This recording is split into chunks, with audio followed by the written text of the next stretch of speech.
Enter, rejoice, and log in. Enter, rejoice, and log in. Today will be a joyful day. Enter, rejoice, and log in.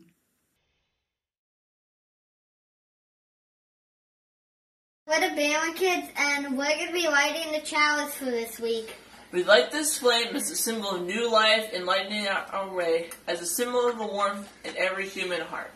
Let the light of this flame rekindle the inner light of hope, of peace, of love. May we share that light with all people. Good morning. I am Marie Luna, your Director of Congregational Life. Thank you for welcoming us into your home today. It is good to be together, even when we have to be physically apart. If you are joining us from another Unitarian Universalist congregation, welcome. If this is your first time visiting the fellowship, I want to extend you a special welcome. I encourage you to reach out to us to find out more about our fellowship. I'm happy to help you get connected here. I will put my email address in the chat box, and I hope that you will reach out. I also invite you to join me in a special newcomer breakout. We will use a different Zoom link for that time at the end of this service, which I will add to the chat box. I hope you'll join us. Today's service is being led and supported by Reverend Christina Leone-Tracy, our Senior Minister, Reverend Leah Angiri, our Associate Minister, Allie Peters, our Intern Minister, Kim Hartman, our Director of Religious Education, Steve Seek, our Music Director, our wonderful musicians and singers, and Adam Robinson, our AV Tech. Thank you to everyone who has made this morning's service possible.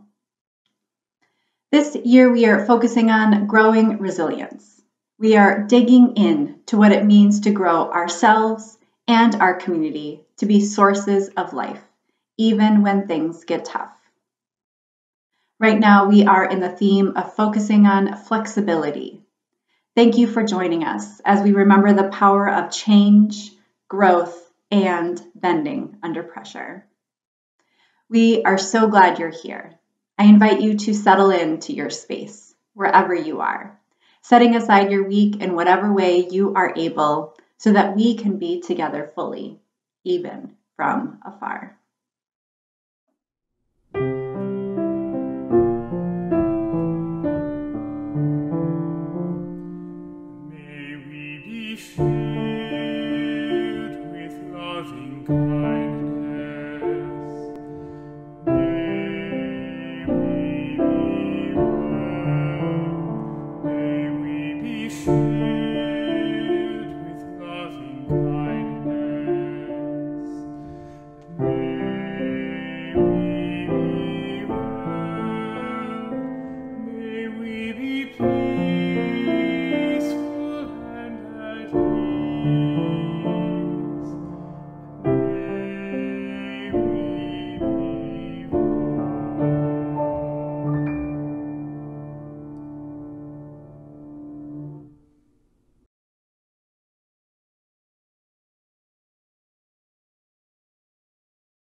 Hi, Kim. Oh, hey, Allie. Hey, you're just in time. Yeah, what are you doing? Well, I was just finishing up some yoga, and then I was going to do the Wonder Box. I'm glad that you're here to join me. Oh, that's cool. I've heard that yoga is just so good for the body, like all that stretching and bending and balancing. Maybe I should try it sometime. Yeah, I'm just starting to try it out now. It's hard, but it feels really good. Okay, are you ready for the Wonder Box? Yeah. I'm so curious what's inside it today. Me too. Did you know that fostering a lifelong sense of curiosity is one of my favorite things about being a Unitarian Universalist? Yeah, same here. It allows us to learn and to continually change our minds as we learn. Exactly. Well, do you think you know what might be inside? Wondering. I hope that everyone joining us on their computers or on their devices will type their guesses into the chat box. I really love reading everyone's guesses each week and seeing if someone can actually get it. Me too. I'm thinking, well, our country got a new president and a new vice president this week. Could it maybe be an American flag, or maybe a pearl necklace, or maybe could it be pizza? I love those guesses. All right, are you ready? Can I get a drum roll from everyone, please?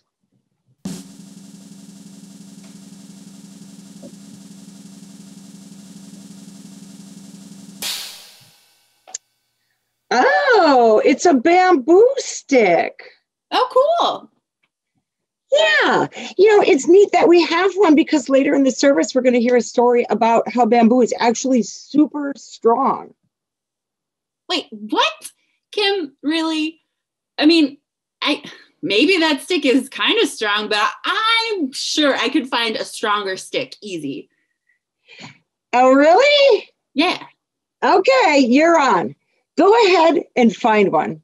Okay, I will. And I'll meet you back here. 10 minutes later. Okay, Kim, I got one. Look at this stick. Look at it. It doesn't even bend. It's totally going to be stronger than that flimsy bamboo you have. Okay, we'll see. On the count of 3, let's try to break our sticks and we'll see whose is stronger. So, all right, ready? Oh, I've got a bigger piece of bamboo here. Okay. All right. 1, 2, 3. What? I totally thought my stick was going to be stronger.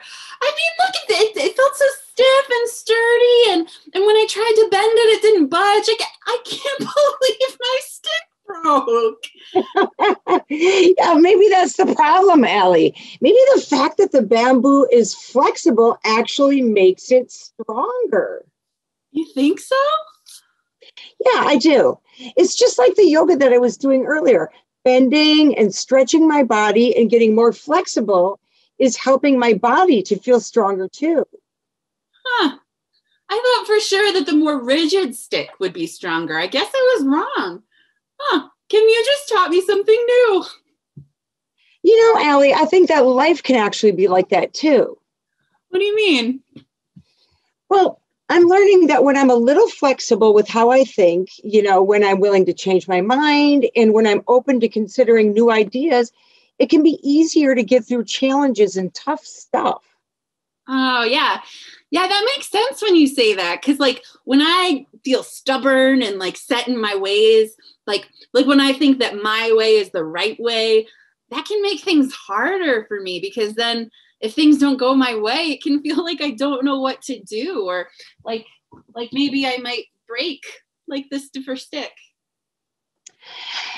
Good point. I've felt that way myself. It's especially when I have to work together with other people. It can be really hard to be flexible, but it does seem to make us stronger. So I'm hoping that all of us can remember that during the rest of this service and as we go about our lives the rest of this week, that we can remember about being flexible and strong. Yeah, I'm sure gonna try, and maybe I'll even try yoga now. How about, will you teach us a yoga pose, Kim? I would love to. This is one of my favorites called the flying bird. So, Allie, everybody, we're going to need to stand. Okay. So let's have everybody stand. And I'm going to turn to the side so you can see what I'm doing with my body, with my arms actually on the side. So stand with your feet together.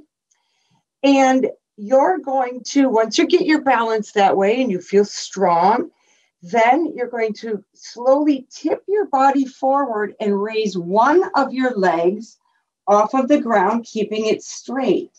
Now, you'll put your arms back and hold your pose. And that is the flying bird. Oh, yeah. Thanks, Kim. Have a great day. Sure, you too. Thanks, Allie. Bye.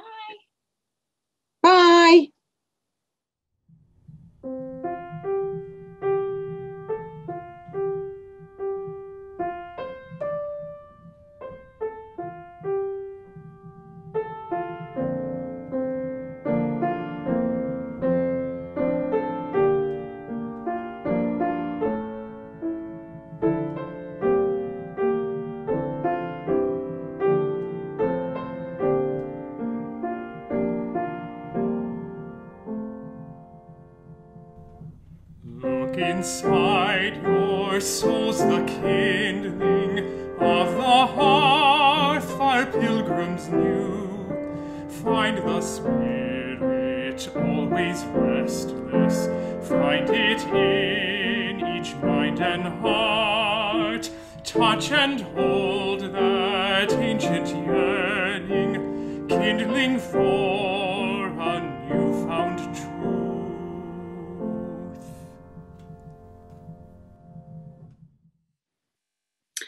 Our first reading this morning is a short story in the Zen Buddhist style entitled, Be Like Bamboo. A Zen master was walking through the forest with one of his students down a narrow trail along a steep incline. The student lost his footing and slipped. Just as he began falling down the hill, the student reached out and grabbed a small bamboo tree. The bamboo bent nearly all the way over as the student continued to hold on tightly. He pulled himself up and brushed himself off with the Zen master's help. Did you notice that when you fell, you grabbed a hold of the bamboo and it bent nearly all the way over and still supported you? The Zen master asked. Yes, the student replied.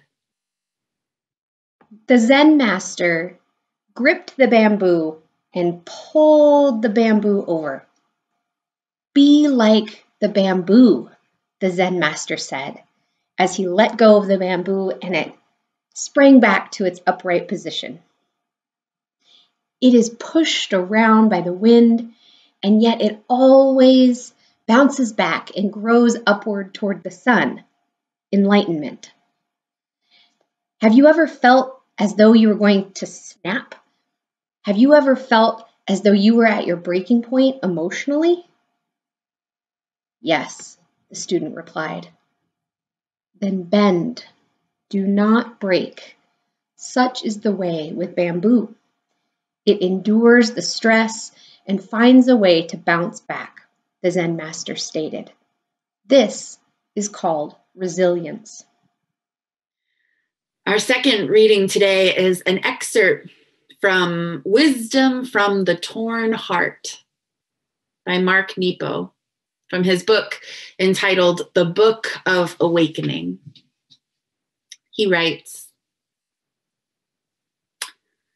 when we trip and fall, we learn soon enough that it is the arm that stiffens and resists that breaks. Often our resistance only makes things worse.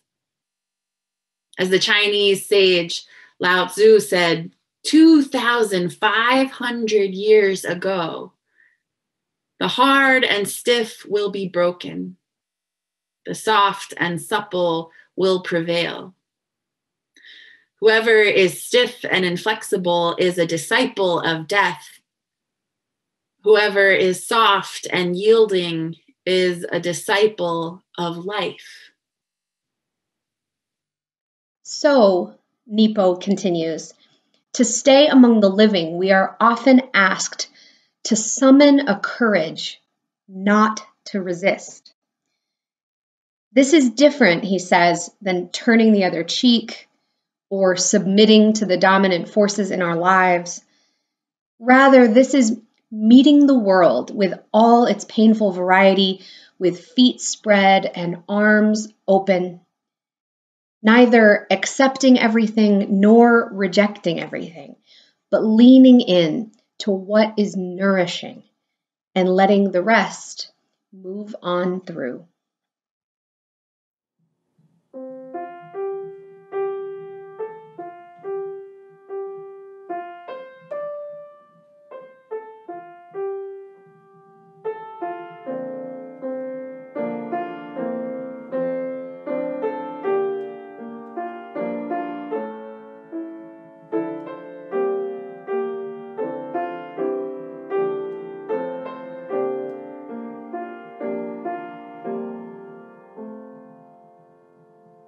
Stand we now upon the threshold, facing futures yet unknown.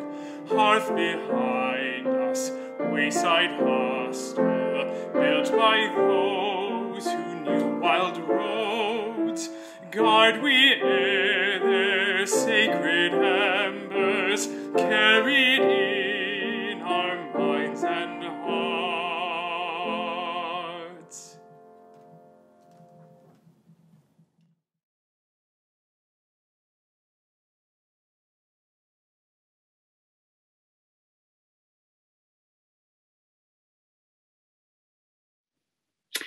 I think many of you who have gotten to know me over the past few months won't be surprised at all when I tell you this. But my family is and has always been dog people. Dog people. We're dog people. We love dogs. Our dogs are valued and beloved members of the family, and there is nothing anyone could say that would ever convince us otherwise. It's true. But we all know that even the most loving relationships come with their own conflicts, right? When I was young, my father and our family dog, Kenzie, they had one such conflict, one little point of contention between them. You see, our dog, Kenzie, he was a small miniature wire-haired dachshund, only about maybe under 20 pounds. But his small size never seemed to stop him from tipping over the kitchen garbage can and getting into the garbage. This was in the 90s, so it was before we had these like sturdy stainless steel garbage cans with the pedal, the kind that have become popular. So it was pretty common for us day after day to walk into the kitchen and find our family trash, like coffee grounds and used paper towels and snack wrappers just strewn over the kitchen floor. It was pretty annoying to have to keep cleaning it up. And it was also pretty worrisome because we didn't know what he might get into, if it might make him sick, or if he might find something that he would choke on. And so we would try different ways of getting the message through to him, different efforts to train him and teach him not to do this, not to tip over the garbage can. But we kept finding our garbage tipped over onto the floor. My dad specifically had a really hard time dealing with this. He would get so frustrated and angry at Kenzie when this would keep happening. And that was a big deal because my dad and Kenzie just loved each other. They adored each other. And yet, as much as my dad loved our dog, he would often find himself in these moments losing his temper, yelling, just throwing up his hands in frustration. We've all been there, right? He would cry out, "Why won't this dog learn?" It really started to get between them a bit. One day, I came into the kitchen and I saw that the garbage can was now bolted to the wall with a metal band that was around it. My dad had decided that he was just so sick of feeling so frustrated. As much as he wished Kenzie would just learn to stop tipping over the garbage, I think he realized that it might just be easier to take matters into his own hands. He could have really dug his heels in, right? He could have stood his ground, but he decided that his relationship with Kenzie and his own peace of mind were more important. And then after that, we never had any issues with Kenzie and the garbage anymore. I think about this story a lot, and I think about what my dad taught me. When might it be helpful to just bolt the garbage to the wall? To let go of what I think and how I see things, and to find a new way that makes room for the bigger picture of what's important. Thank you. Wow. What a couple of weeks we have just experienced. I feel dizzy even recalling it all. Between watching on the news as the protests became an insurrection and violence flooded our nation's capital, the sickening attempts of some lawmakers, even after all of that, to try to negate the democratic will of the voters, the pins and needles results from the Senate runoff races in Georgia, and then the inauguration of a new president and a new vice president. A woman of color. And there were COVID-19 protocols throughout the ceremonies and thousands of National Guard protecting the seat of our federal government from further violent interference. I don't know about you, but I held my breath along with a big portion of our nation this week, and I just began to exhale again. But I haven't even fully let my shoulders down from around my ears.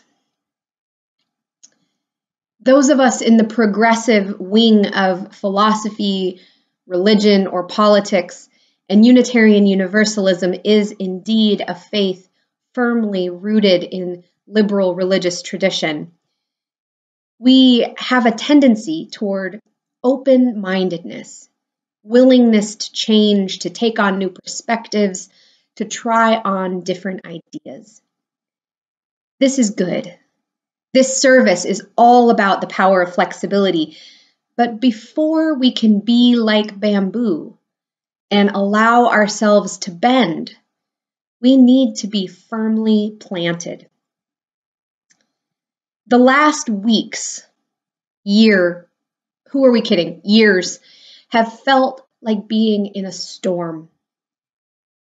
The amazing inaugural poet Amanda Gorman said, quote, "We've braved the belly of the beast. We've learned that quiet isn't always peace." Digging in, knowing our position and our place is very important. Roots are very, very important, especially in a storm. The American historian, activist, and writer Rebecca Solnit recently published an essay on a blog entitled "On Not Meeting Nazis Halfway." She writes about the impulse, particularly among liberals, to try and find common ground, even when compromise would be actively harmful. She said, quote, "Nevertheless, we get this hopelessly naive version of centrism, of the idea that if we're nicer to the other side, then there will be no other side, just one big happy family." The inanity is also applied to the questions of belief and fact and principle, with some muddled cocktail of moral relativism and therapists' every feelings are valid applied to everything. But Solnit writes, The truth is not some compromise halfway between the truth and a lie, between fact and delusion, between scientists and propagandists. And the ethical is not halfway between white supremacists and human rights activists, rapists and feminists, synagogue massacrists and Jews, xenophobes and immigrants, delusional transphobes and trans people. Who the hell wants unity with Nazis until and unless they stop being Nazis? The nature of being in a storm is that we try to find safety one way or another. And one risk that we run is the one that Rebecca Solnit points out, that if only we are nicer to the other side, then perhaps there will be no other side. Perhaps we think we could possibly placate the storm itself. But we have observed time and again that this is not a useful tactic. Both-siderism is not the same as open-mindedness. However, the other extreme is that when we find ourselves firmly planted, we can grow rigid. To guard against the storm, we strengthen ourselves, our own positions, we reinforce with more and more assurance of our own correctness and virtue until we cannot bend at all. And this too is a risk. I want to tell you a story about myself that I hope will illustrate one risk of rigidity. When I was growing up, I wanted to be a doctor. I had other fantasies too. Sometimes I said I wanted to own a bakery. Sometimes I said I wanted to be a professional dog walker or a babysitter. And after watching that amazing clip on Mr. Rogers' Neighborhood where they visit the crayon factory, I wanted to be a crayon maker too. But those were fleeting, and the desire to be a doctor stuck. It was understandable. I had a lot of experiences in the hospital and with the medical world from a very young age. I knew most human biology concepts better than most folks by about 3rd grade, and I was precocious. I did well in school. It seemed a natural fit. Family members bought me books, doctor kits, costumes. I loved it all. I took a class in high school where we spent 2 hours every day at the hospital shadowing different doctors and nurses. My high school anatomy and physiology teacher signed my yearbook to the most promising future doctor he had ever taught. I started college pre-med. I jumped headlong into organic chemistry and anatomy, physics, and calculus. I loved it. I bought books and I studied in my free time for the MCAT exam. I volunteered in the summers for a children's camp for kids with spina bifida and another one for kids with muscular dystrophy. And it was at one of those camps that I had an experience that's too complicated to explain in the confines of a sermon, but it forced me to realize that I didn't want to be a doctor. I couldn't do it. I remember over the course of a few short weeks before returning for my junior year of college, realizing that I needed to change my major. I would no longer be pre-med. It was, to say the least, shattering. I felt pretty sure that this was the right choice, and of course now, in hindsight, I feel certain of it. But I had so rigidly clung to that path, that choice, that identity of becoming a doctor, that when I no longer had that to hold on to, it felt like everything slipped away. I experienced a deep depression. A loss of identity can feel like a landslide, like nothing is left except mud. I did, within a year, choose another major, somewhat haphazardly, and then I went off to graduate school, but then I decided that really wasn't the best path for me either. But this time I had an easier time shifting gears to go to seminary. When I was in seminary, I became the campus minister for the Unitarian Universalists at the University of Chicago.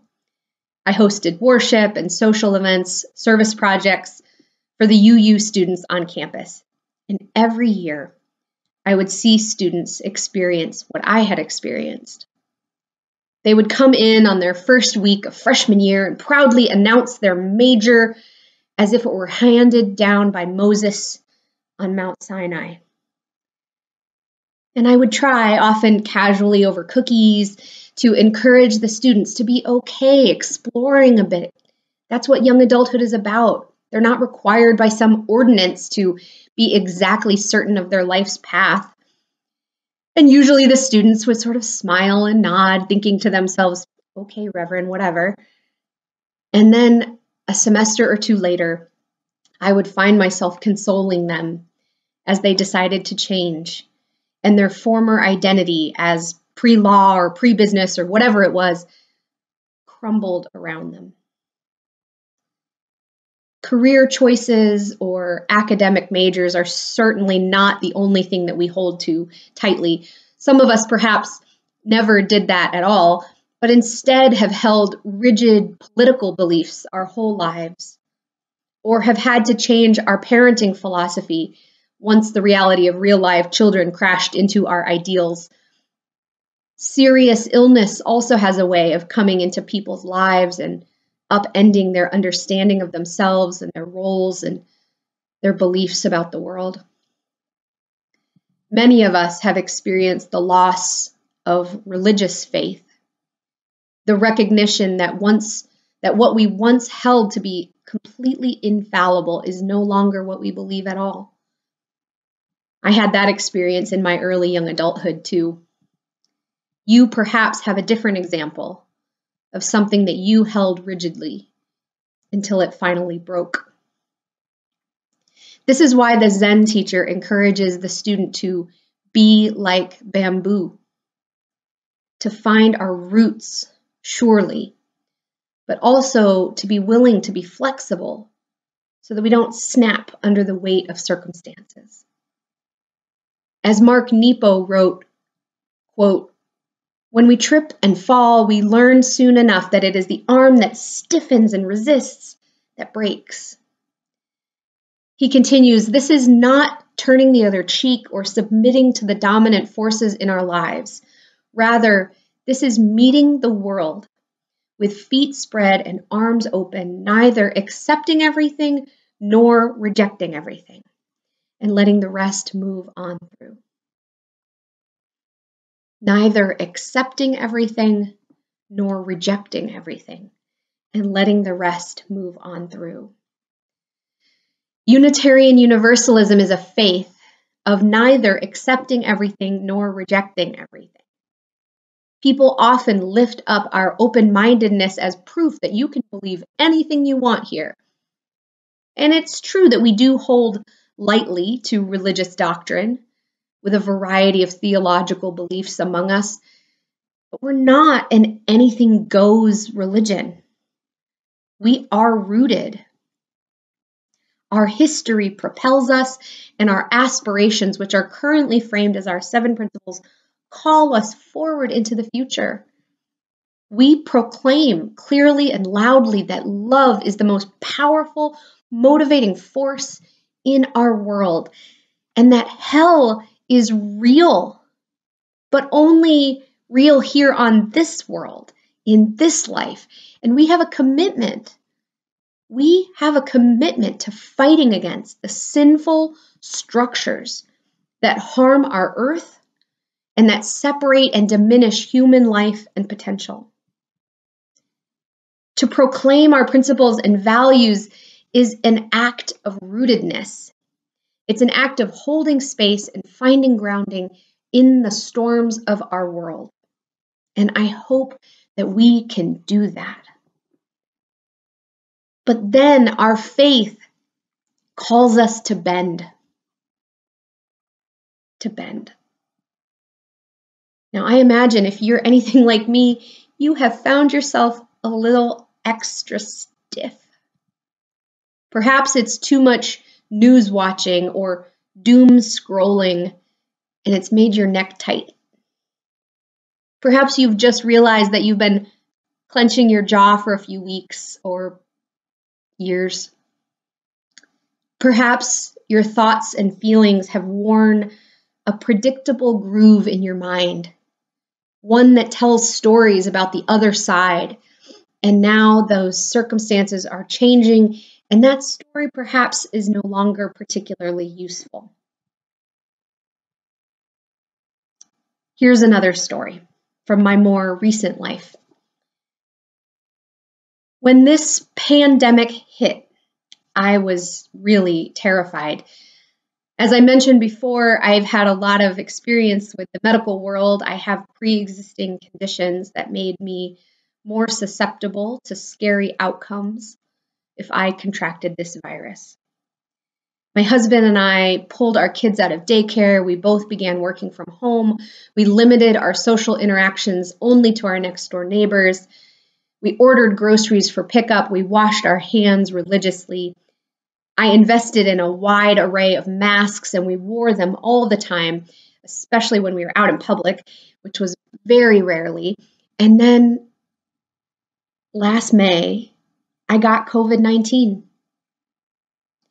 It was relatively early on, and my symptoms were bizarre and very uncommon. And I was really sick for a few days and then less sick for a few more days. And somehow, miraculously, I had no major complications or long-term side effects. No one really knows why some people experience easier or harder courses of this virus, why some continue to experience symptoms weeks or months later, while other people die and others like me completely recover. But the thing I began to realize was that I felt shame. I had internalized the story that COVID was something that only careless people got. People who cavorted around town and refused to wear a mask. Surely those people are more likely to contract this virus. But COVID-19 is not a test of moral purity. It's a virus. Who knows how I got it? It doesn't really matter. But I had to let go of that story and be flexible enough to realize that everyone is at risk, and it doesn't help to hide my diagnosis. So I shared it in our fellowship's Joys and Concerns and on Facebook. People were surprised. You got COVID? The subtext there was, you've been so careful. You're such a good person. I think we're beginning to realize as time passes that this politicization of this virus is unhelpful in all sorts of ways on both sides of the aisle. Bend. Unclench your jaw. Breathe. What tension are you holding that doesn't serve you? What story have you been repeating that doesn't need to be repeated anymore? What parts of your identity have you been holding on to that are growing too rigid? For many of us, the anxiety, stress, and fight or flight response that we have been living in collectively is going to take quite a long time to ease. The events this past week, while potentially joyful, are not the end. COVID-19 is still ravaging our nation. We still have a broken healthcare system and a cruel immigration system. We need to radically overhaul or defund our police system. White supremacy reared its head in very visible and violent ways recently, but its more subtle and sometimes dangerous forms are all around us and inside us. Bend. Unclench your jaw. Breathe. Realize, what tension are you holding that doesn't serve you? What story have you been repeating that doesn't need to be repeated anymore? What parts of your identity have you been holding on to that are growing too rigid? I wonder. Our Unitarian Universalist faith calls us to a free and responsible search for truth and meaning. Responsible, rooted, free, flexible. May we move forward in our lives with both freedom and responsibility, both rooted against the storms and willing to bend rather than break. May it be so. Amen.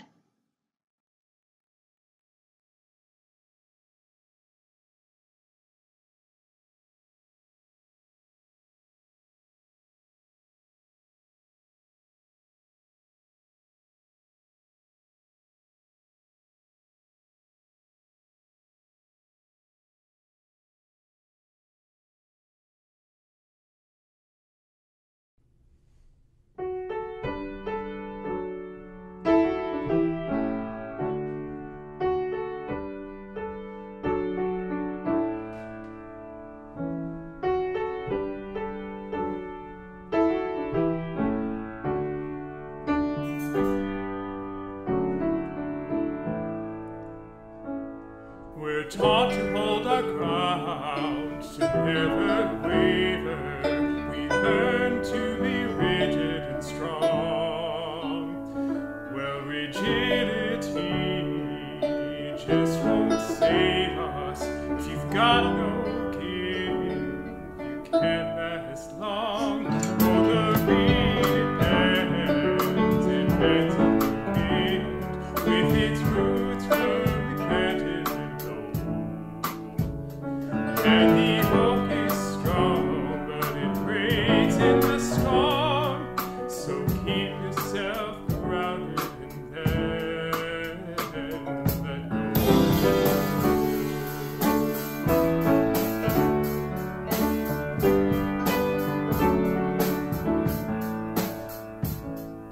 We measure our strength on the outside, but our real strength is in our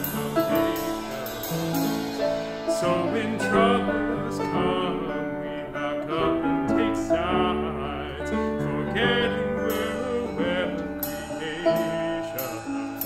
Oh, the reed bends, it bends in the wind, with its roots firmly planted below.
Sharing our individual joys and concerns helps us collectively to flex and to grow, practically, spiritually, and relationally.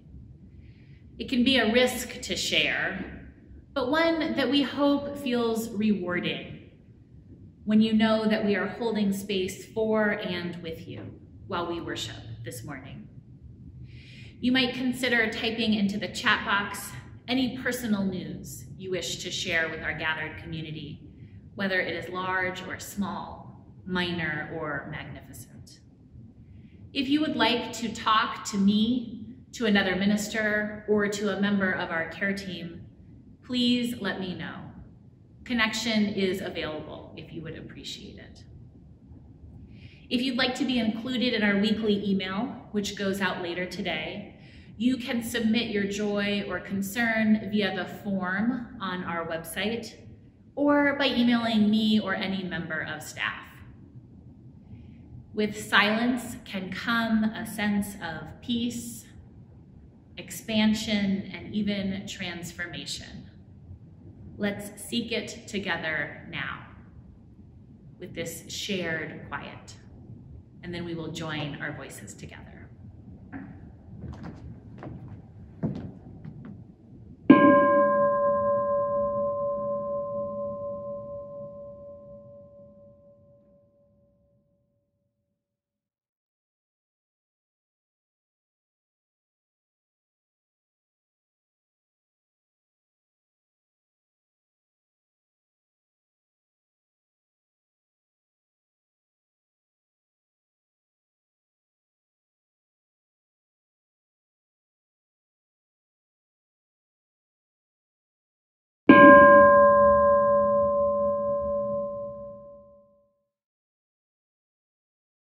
And we believe in life and in the strength of love, and we have found a need to be together.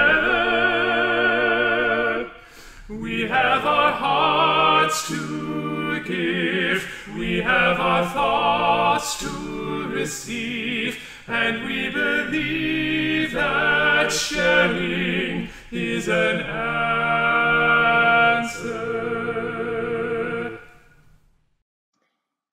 Every week, we take a moment in our Sunday service and we ask you to give and also to be willing to receive.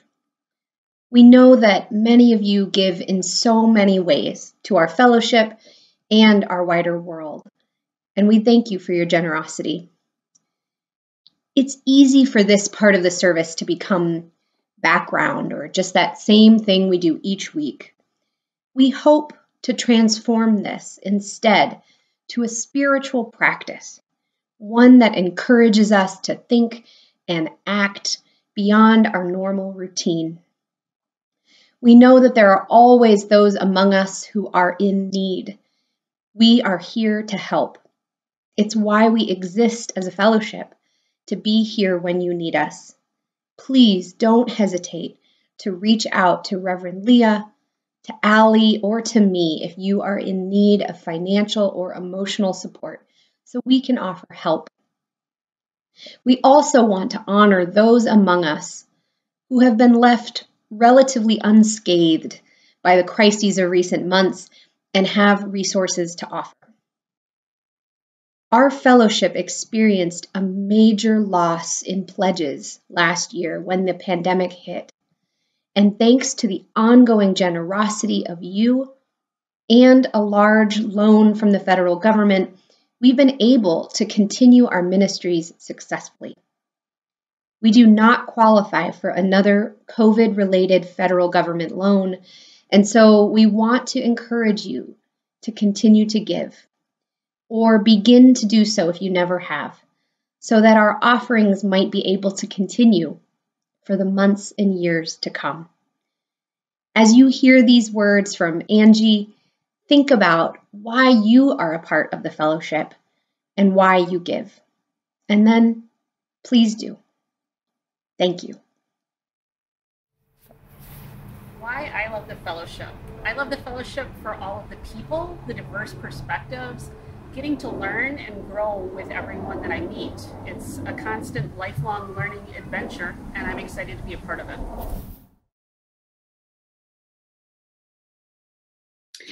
As we come to the end of our service, we will extinguish our chalice flame, even as we still hold its light in our hearts. As we extinguish this flame, let us go our ways with hope in our hearts, with our spirits renewed, and with a deeper understanding of life's mystery. Let us carry the light of compassion and commitment to build a better world.